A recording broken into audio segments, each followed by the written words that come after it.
Hello and welcome to all the crew members joining us today. I'm Scott Smith and I'm here with Gene Deckerhoff, who you know as the voice of the Buccaneers. And Gene and I and the entire Buccaneers organization want to tell you crew members that we really appreciate your support heading into this season. It's certainly an unprecedented season, but it also looks like it could be one of the most exciting Buccaneer seasons in a long time. So thank you again for your support. Now, Gene, as I said, voice of the Buccaneers, I believe you're heading into your 32nd season? 32nd, 620 games, counting preseason games if you want to keep track of this. Well, good. Well, then that's perfect because you have seen a lot of really big plays in Buccaneer history. And so we thought, hey, let's get Gene on. Let's go through 10 or 20 of the biggest plays, the most exciting plays in team history. And when we gave you this idea, you immediately gave me a list of 10, your top 10. So we're going to go through those. And then I added 10 more, 20 of the biggest plays in team history. You looking forward to that, Gene? Absolutely. In fact, thinking back to the 32 years or 31 seasons under my belt, some tremendous games, some tremendous victories, some just tremendous coaches for the Buccaneers, you know. And I started with Ray Bryant, Ray Perkins, Ray Bryant, a good friend of mine, Ray Perkins. And then we had Sam, came in, then Tony Dungy, and the Buccaneers got on the map with Tony. And then after that, John Gruden comes in. We won a Super Bowl. A lot of great memories, and it's tough to narrow down. Yes. To 10 plays. In fact, one of my top 10 is an entire game, to be honest with you. But we'll get to that when we get to it. Well, Gene, that's great. We'll get started. Now, you put your list, I think, in order, just so the fans know, you weren't trying to say the first, that it's a countdown, because you start off with a bang on this first one. So before we get started, to kick us off, can we get a fire those cannons? Fire them cannons. I wish we'd have had a cannon in Philadelphia, Pennsylvania, when we played the Philadelphia Eagles, but we had a better weapon. It was Ronde Barber. What in the world's wrong with those voters? Ronde Barber should be in the Hall of Fame today. But it came down to Donovan McNabb driving the Eagles, and they had a chance to win this ball game. We're only up 17-10, I believe. And Donovan McNabb, first down and goal, and the pass is picked off by number 20, and the rest, as they say, is history. Run, Ronde, run!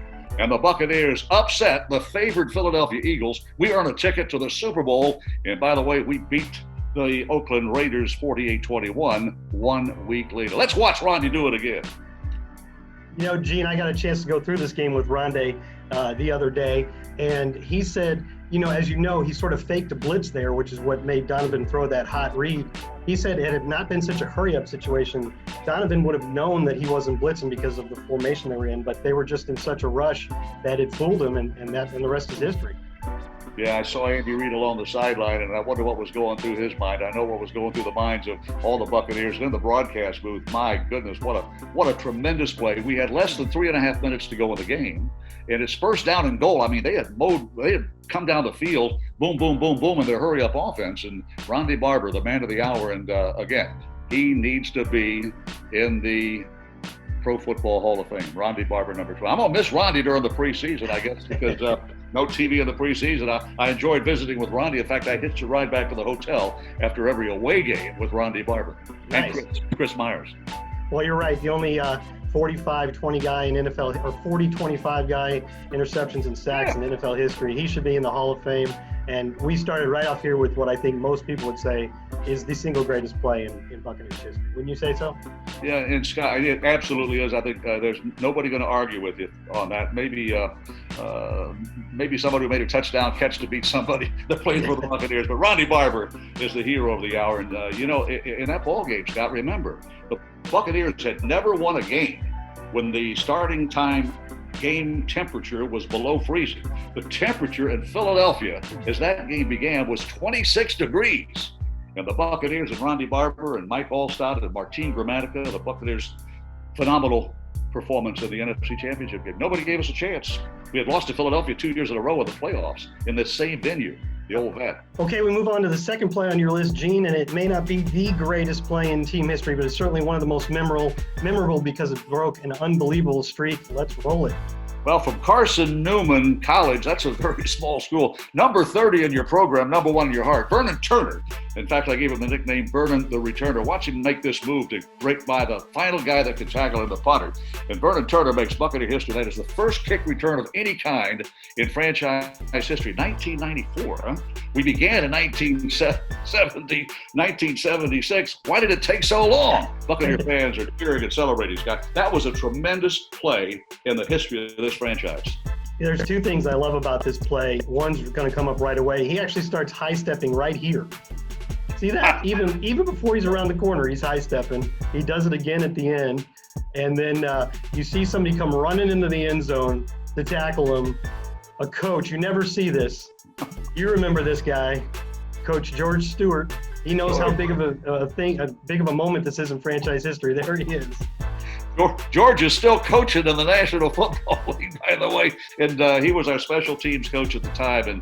And Vernon Turner, Vernon the Returner, returns this thing 80 yards for a Buccaneer. And in fact, when he was running, when he made this second guy miss, after the high step, Scott, I said, we are seeing history on the broadcast.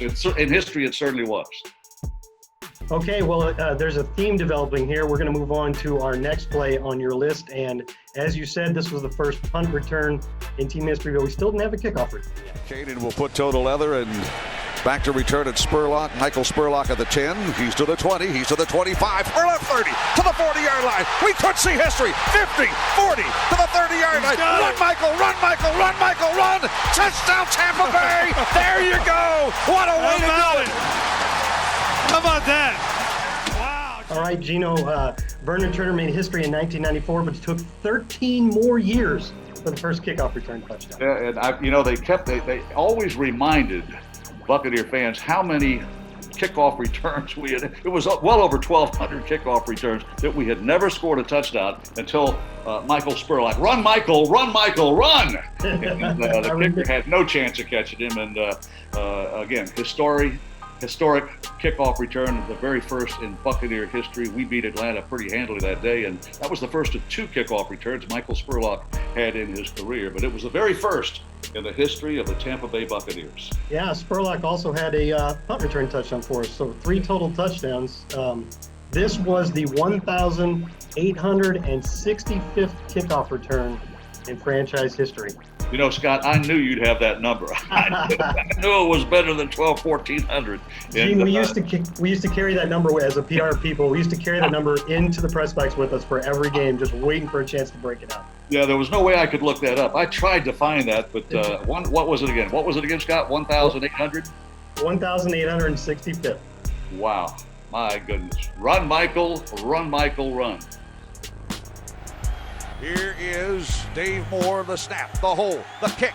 It is good! It's good! Good! Good! Bucs beat the Eagles! Matt Bryant is my hero!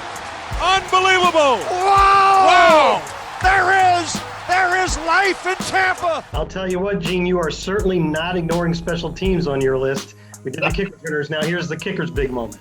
Yeah, the longest kick, obviously, in franchise history. At the time, the second longest kick in NFL history, 62. Philadelphia Eagle fans hate the Buccaneers. We break their heart almost every time we play them, don't we? This was in 2006. Dave Moore was the snapper. Josh Bidwell was the holder. And a 62-yard field goal as time ran out. And boy, was I animated. Fire them cannons. Get them going. Yeah, Bucs win, Bucs win. And Hardy, I looked at Hardy Nickerson. Hardy worked 1 year in the broadcast booth. And I said, Hardy, hallelujah, Hardy. And he goes, hallelujah.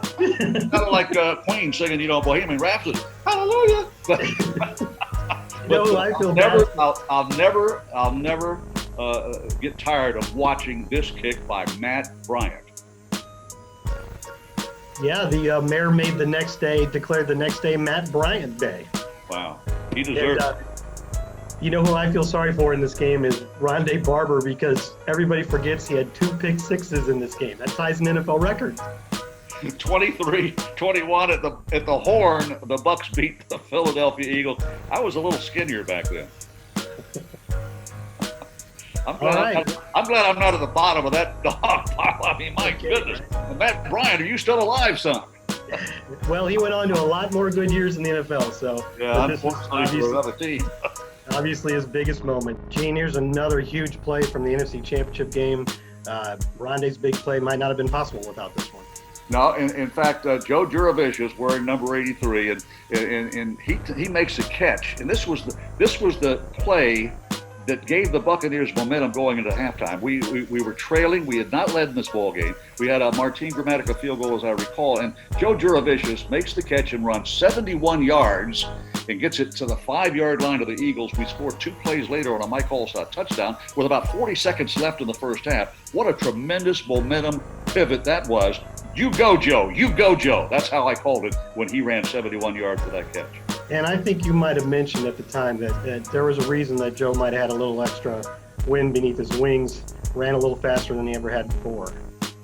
Yeah, his son was in the hospital, a congenital disease, and Joe was unable to make the trip with the team to Philadelphia. He flew up on his own, and as you and I talked about before we looked at this play, Joe did not get to any meetings, and his son was in the hospital.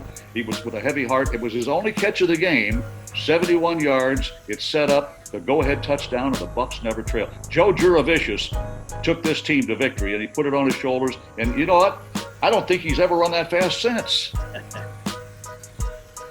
All right, that is obviously a great moment for Joe. And for the Buccaneers, we have one more postseason one coming up next. 3rd down, 18, dropping Gannon, looking, throws up the middle, it's intercepted at the 40, Derrick Brooks 30, Brooks to the 25, 20, Derrick Brooks all the way, touchdown Tampa Bay, Derrick Brooks, the most valuable player in the National Football League. There it is, the dagger's in, we're gonna win the Super Bowl.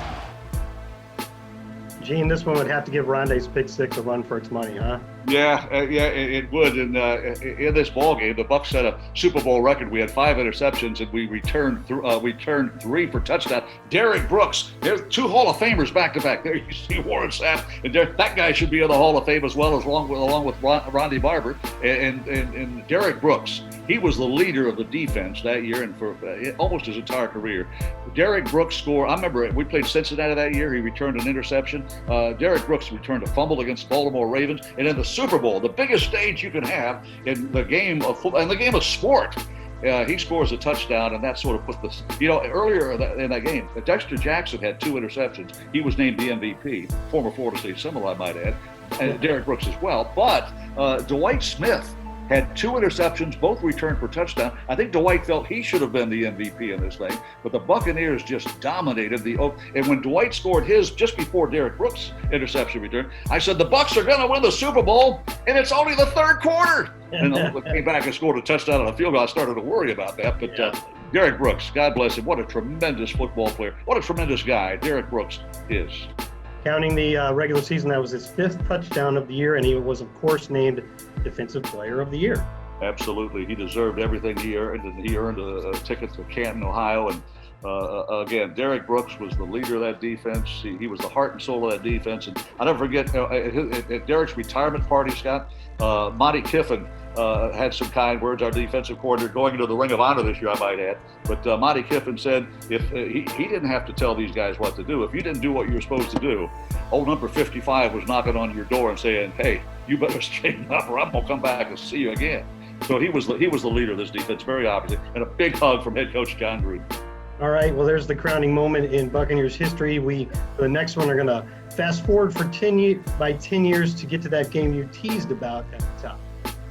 So here we have Doug Martin's career game in Oakland, 251 yards and 4 touchdowns. Yeah, and those are both franchise records for the Buccaneers. His rookie season, by the way, that's one of 2 200-yard rushing games, 251 yards against that's a professional football team, the Raiders, and they give up 251 yards, a top 10 all-time in the National Football League, and he had to make one more guy miss to score the touchdown, and as you mentioned, 4 touchdowns in the ball game. Bucs, and another thing stands out, Doug Martin was a rookie. He had 5 100-yard games, had 11 in his career, but 5 his rookie season. And 1,450-plus yards as a rookie record, obviously a Bucs record. And we, in franchise history, we only have 4. We only have 4 200-yard rushing games. And Doug Martin had 2 of them. One against the Oakland Raiders in the black hole where we had never won before, and his second 200-yard-plus rushing game against, guess who? The Philadelphia Eagles. So I love watching the muscle. He didn't like the nickname, but by golly, I thought it certainly fit. Look at that muscle hamster run, huh? Yeah, that was an amazing day. Yeah, that touchdown, by the way, the short one right there was the one that clinched the victory because Oakland was getting very close to coming from behind and upsetting us on this day. Very true, and that one was 1 yard, but he also had runs of 45, 67, and 70 in that game. That's how you get to 200, Scott. Just get long runs, a 60 here, a 70 there. You're getting close to 200 yards. Yeah, well, speaking of muscular running backs and long runs, we're going to head to Green Bay for this next one. All right, well, this is LaGarrette Blount, obviously, and I'm glad this was on your list because I forgot how good this was. LaGarrette Blount, he runs over, by, and around and through and makes a guy miss at the end. And by my count, and I could count it again in slow motion, but I believe he made 7 Green Bay Packers miss him on this 54-yard touchdown run at Lambeau Field. Probably one of the few highlights we had on a dreary, dismal, gun barrel gray kind of day. I mean, it was sort of misty. It was cold. It's always cold in Green Bay. And that was the highlight of the season, in my opinion. LaGarrette Blount, number 27 in the program. He played a couple of years for the Buccaneers, went on to play for several more teams, but the guy could run. He's from Perry, Florida, by the way. Played for the Taylor County Bulldogs, or Taylor County High School. He was only here a couple of years, like you said, but he sure put together a highlight reel. I mean, he had those 2 plays where he hurdled guys. You remember the windmill touchdown where he stretched the ball over the goal line? Just some incredible plays. Yeah, this play was 54 yards. It was only a 2-play drive, and he carried the ball twice. And that's probably the reason why he had a 100-yard rushing game, 107 on, a workhorse, 18. How do you have enough energy left to break that many tackles late in the ball game? If you carry the ball 18 times, that's a ton of carries. Yeah, that was a great run, and not everybody missed. Some of them he just refused to let tackle him. So yeah, especially here at the line of scrimmage. Boom. That's a big guy trying to knock him down. That's another safety trying to bring it down on a linebacker. Look at that. 79 is probably twice as big as LaGarrette Blount. All right, so that's an amazing run. Now we're going to see an amazing catch, actually the longest one in team history. All right, well, here we have Josh Freeman getting the pass off here. 2. Vincent Jackson, the ball was deflected. You see, he tapped it to himself with his left hand. Nobody in a New Orleans Saints uniform near him. And Vincent, he may have run out of gas around the 5-yard line. Tackle to the 2. That is the longest offensive play in Buccaneers football history. We had a 98-yard interception return, a 97-yard fumble return for touchdown. The longest offensive play in Buccaneer history. And watching, Josh Freeman, until Jameis Winston came along, was our all-time leading passer. And it's great when you throw to a guy as big and tall as Vincent Jackson. And when Vincent was at his peak with the Buccaneers, he was our leading receiver. And this one, my golly, I wished he'd scored. But you know what? We tried 4 times after that catch and run by Vincent, and we did not punch it in. Ended up losing the game by 1 touchdown. How important would that have been to score a touchdown at the end of that 95-yard play? Yeah, you just got to give Malcolm Jenkins credit here for taking the right angle and not giving up. Got him right at the end. Vincent Jackson, he's still in the record book. That's the longest offensive play. Jenkins didn't give up. He made the tackle inside the 5-yard line, and my goodness, we didn't score. But Vincent Jackson, a tremendous career with the Buccaneers. Vincent Jackson's one of the best big receivers the Bucs have ever had, and the 10th play on your list comes from a much smaller receiver. Well, I saw enough of Jacquez Green when he played for the Florida Gators, and he was one of the all-time greats of the orange and blue down in Gainesville. And for the Buccaneers, a wide receiver, probably a slot receiver, and also a kick return specialist. And when you return a kick 95, number one, isn't the rule of thumb, Scott, that if the ball is coming down inside the 10, you go ahead and let it bounce? You don't feel the thing. You get the touch back and you start at the 20-yard line. Well, Jacquez Green, he had an attitude. He felt like he could beat anybody, and son of a gun, he did. He returns this punt, the longest in franchise history, 95 yards. And with that, even with that was our only, just one of 2 touchdowns we scored, and we could not pull off a win that was against the Green Bay Packers, as I recall. Well, Gene, you saw so many great plays from other players during your time, and which is continuing, obviously, that you're able to make a top 10 without Mr. Alstott in it. So I decided to start my list with a couple Mike Alstott plays. I am glad that you did. And Alstott up the gut, touchdown Tampa Bay. I never got tired of saying that one boom. There's another boom. As Boomer used to say on ESPN, and into the end zone goes the one and only A-Train, Mike Alstott. You know, we had a game where they gave away bobbleheads, and I've got 2 bobbleheads in my little what I call Wall of Fame, and one is the A-Train, one of the greatest all-time bobbleheads. But I digress. Could he run the football if you got it close? Out of Purdue, you know, Scott, as I understand the story, we drafted him 2nd round. I thought we might get him 2nd round, but out of Purdue, he used to drag. He had an old Volkswagen or something that was his car. He used to tie a rope to it and drag it around up hills and all around campus, and everybody knew the A-Train was coming when they saw that Volkswagen being dragged by a rope. That's a great story. And he's not dragging Volkswagens there, Scotty. He's running over people. He's dragging Vikings. He went up the gut on that one, and when that didn't work, he went another direction, got turned around, and managed to get himself in backwards, which is just a sign of his unbelievable will for the end zone. 71 career touchdowns. I was going to say 70 plus 71 career touchdowns. That's a Buccaneer record. And like I say, call him Mr. Touchdown, the A-Train. Up the gut, touchdown, Tampa Bay. Fire them cannons. Well, Gene, I could have picked about 10 more Alstott highlights, like the 2-point conversion against Washington or the Detroit touchdown run in the playoffs. But let me show you what I chose instead for a second Alstott. Here we're playing Cleveland, and it's during the Super Bowl year, and up until this game, Alstott hadn't been involved in the offense much, and John Gruden decided to make him a big part of the offense on this day. Yeah, and if anybody could pound the rock, and remember that was our motto that year, pound the rock, it was this guy wearing number 40, Mike Alstott. He carried our offense this season. You know, Brad Johnson was the quarterback, and Mike Alstott was his go-to guy, and we had some other runners on this, but when it came down to money time, getting across that plane of the end zone, number 40 got the job done.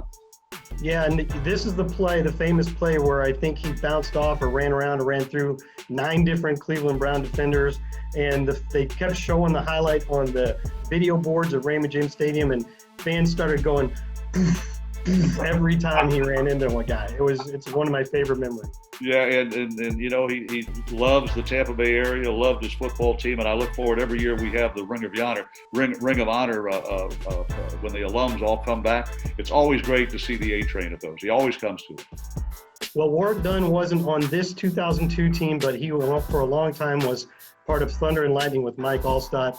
And let's take a look at one of the most amazing moments in Warwick Dunn's career. Yeah, this is what, you know, Mike, we talked earlier about Doug Martin having a couple of 200-yard rushing games. James Wilder had one, and that guy wearing number 28 has one of our 4 200-yard rushing games. And how about the lateral? And hey, is he gonna get the ball back? No, he isn't.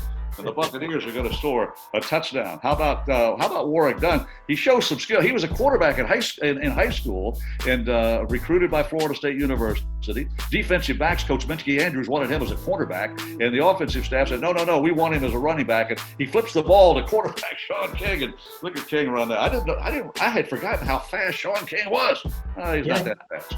Sean King made a lot of plays with his feet in this game, including a 4th down conversion later in this drive, but which Warwick Dunn was talking about when I did this game with him recently. You also see Kevin Carter decided he needed to tackle Warwick Dunn and keep him on the ground, which actually worked to Sean's favor because Sean ran right behind Kevin. A play, you know, that it's an ad-lib play, and find somebody in a light uniform, get the ball to him, and see if good things happen. Sometimes bad things happen when you try to ad-lib a play like that in the National Football League, but this paid off a huge dividend for the Bucs against the LA Rams. Yeah, Warwick Dunn. Was this the game where he scored a long touchdown as well? It was a Monday Night Football game, as I recall, and we beat the Rams on that touchdown run. We beat the Rams on his 3rd touchdown run, which was at the end of this drive, and he jumped from the 3-yard line. He had something like 190 yards from scrimmage and 3 touchdowns. Marshall Faulk had 4 touchdowns, but the Buccaneers won at 38-35. John Lynch made the interception at the end to seal it. Yeah, that was the Monday night game, as I recall. Yep. In WD 40, we saw 40 and a couple of touchdowns. That's Mike Alstott. And WD was number 28 in your program, Warwick Dunn, who, by the way, is one of the all-time greats in the game of football, not just for his exploits on the field, but his exploits off the field as well. The Warwick Dunn Foundation is just Homes for the Holidays, has built homes for single moms with children all over the country. And Warwick Dunn probably is well known for his contributions to our country as he was for his exploits on the football field. Very well said, Gene. All right, our next one is Joe Jurevicius again, and it's in Philadelphia again, but not the same place. Well, a juggle catch by Joe Jurevicius. Eagle fans, they don't like the Bucs, and I'll guarantee you they don't like them. But Joe played at Penn State, if I'm not mistaken. He was a Penn State guy. Yeah, and this was the first game of 2003. The defending champions, Bucs, they were mad that they got sent on the road as the defending champs to open it up. It was Monday night, but the NFL wanted to spotlight the Eagles' new stadium after we had shut down the vet, the Lincoln Financial Field, the Link, and the Bucs made that a bad experience for Philadelphia as well. And Joe Jurevicius, one of the 2 touchdowns we scored in this game. And how about the defense? You know, road shutouts are very, very rare in any game of football, particularly in the National Football League. What was it, Cincinnati in 02 that we shut about 35? No, it wasn't 02. It was the year that we just missed the playoffs, and we shut them out. That was our first road shutout. And here you go up and take on a team that played for the NFC Championship the year before, and we beat them 17-0. I mean, that's a tremendous performance by the defense, but none as tremendous as that little hand check and ricochet catch. And look what I found in the end zone, Joe Jurevicius. You go, Joe. Yeah, he had both touchdowns for the Bucs in that game, and I talked to him afterwards, and he did do this on purpose. The throw was behind him. He knew he could get one hand on it and tip it, and so as soon as he did, he spun around and tried to find it. And just if he doesn't catch this, it's probably picked off by number 24 there. Brad Johnson led us to the Super Bowl. Brad Johnson led us to that victory at quarterback, and one of the most efficient quarterbacks in the history of the Tampa Bay Buccaneers. Brad Johnson, to you go, Joe Jurevicius. What a tremendous effort by Joe. That's a great pick, Scott. I like the plays you're picking. Thanks. I may have to change mine. I like that seal of approval. Let's go into the next one then. You had on your list the longest offensive play in team history. This is the longest play of any kind. This is Shelton Quarles, isn't it? Shelton Quarles. Is. Yeah, big Shelton, who was a member of our front office. He is a Buccaneer, a lifelong Buccaneer, and played at Vanderbilt, if I'm not mistaken. And Shelton Eugene Quarles. My middle name is Eugene. So watch Eugene go. Touchdown, Tampa Bay. My middle name is not Eugene. My middle name is actually Scott.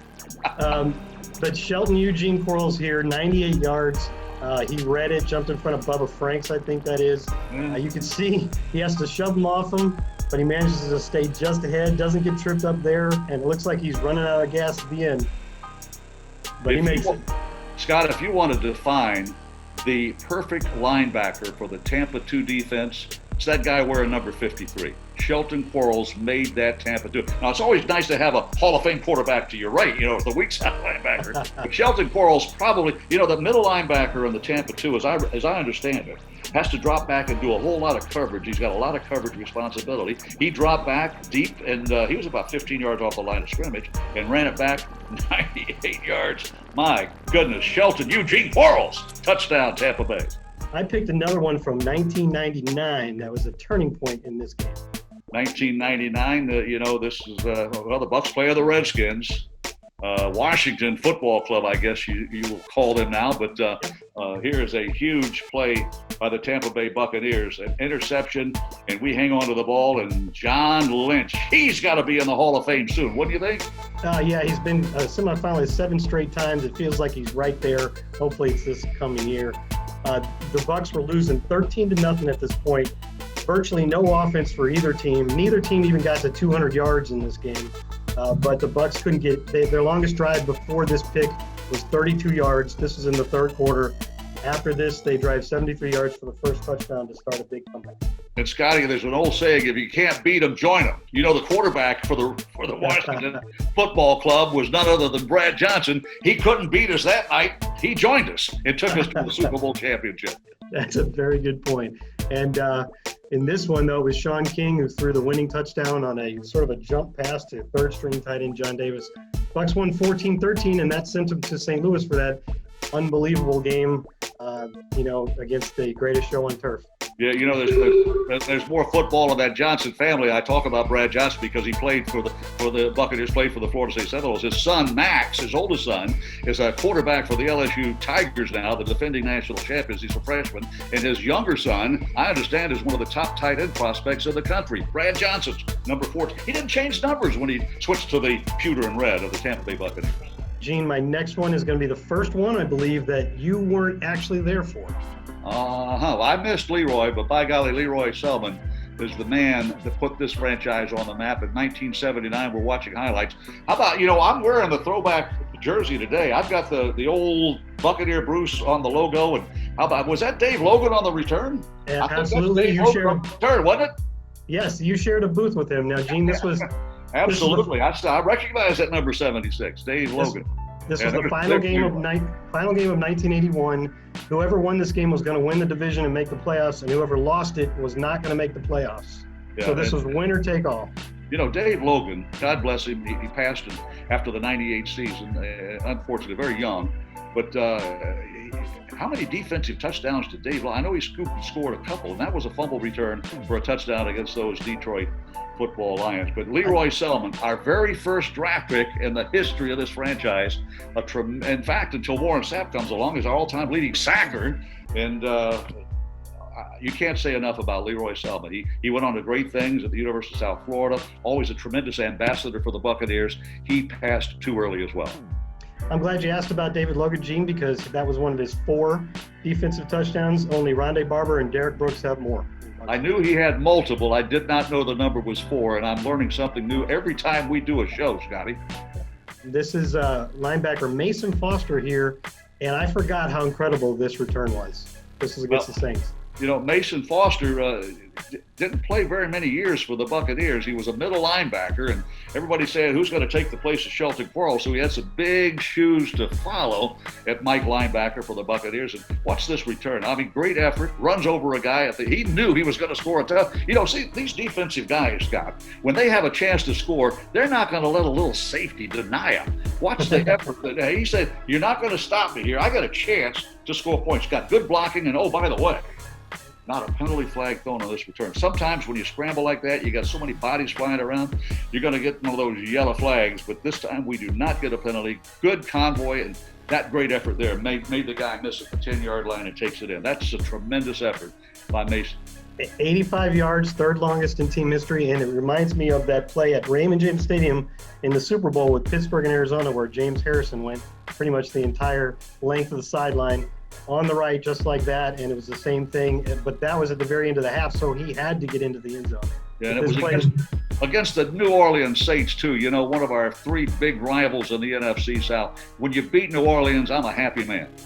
Mason, he's a West Virginia kid, wasn't he? Mason Foster? Yeah. I actually have to admit I don't remember. I think so, but anyway, a tremendous play, and I like the plays you're picking. You got as many defensive plays as I had special teams plays, Scott. That's a, you know what? We're sort of letting the offense go by the boards here. Yeah, well, you know what? This team has a rich history of defense, and it needs to be served. And I'm glad you mentioned that, because we're going to go back for another defensive play by a linebacker. This one's Scot Brantley, and one of the most memorable hits in team history. Oh, yeah, Detroit. And I've seen this thing. You can go on YouTube. You can see this play over and over again. And Scot Brantley just absolutely, what do they say, lowers the leather. And what a tremendous, my goodness gracious. The quarterback, Eric David Whipple. Eric Hipple.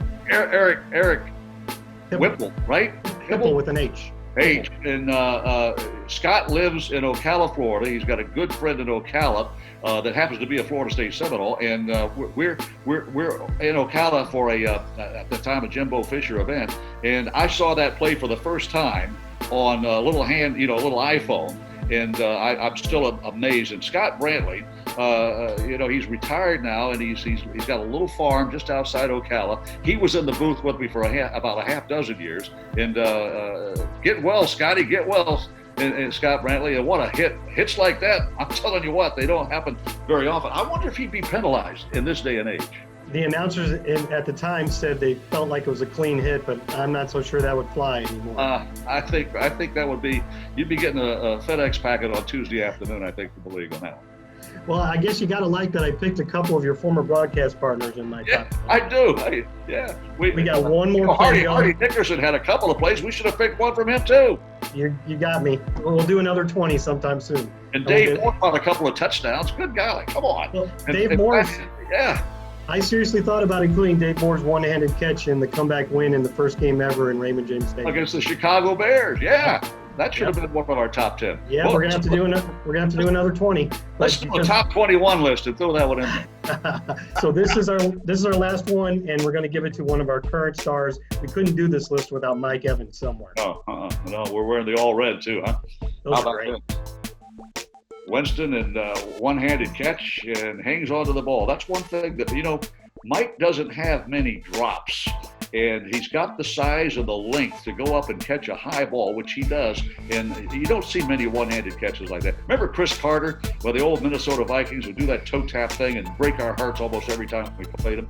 That's as good as any catch Chris Carter made in his career. I'll promise you that. Well, that's saying a lot because he was indeed the king of the one-handed catch. And you said that the LaGarrette Blount run in Green Bay was the NFL Play of the Year. This was the NFL Catch of the Year in 2016, and well-deserved because not only the acrobatic turn and one-handed grab, but he didn't have any time to prepare himself to get hit like that, and he still held on. Yeah, and he held on. We're playing one of our NFC South rivals, the Atlanta Falcons. How about this? In six seasons, Scott, Mike Evans is the all-time leading receiver in yards, receiver in catches, receiver in touchdown catch in just 6 seasons. He went to the Pro Bowl last year. He needs to go to every Pro Bowl. He is that good. Number 13, Mike Evans. What a tremendous career he has already had. And I think there's just a couple that have had 1,000-yard seasons 6 straight years like Mike has had. I believe his name's Randy Moss. He's the only other one to start their career that way. So that's how you get to the top of a franchise chart in 6 years. You get 1,000 or more every year.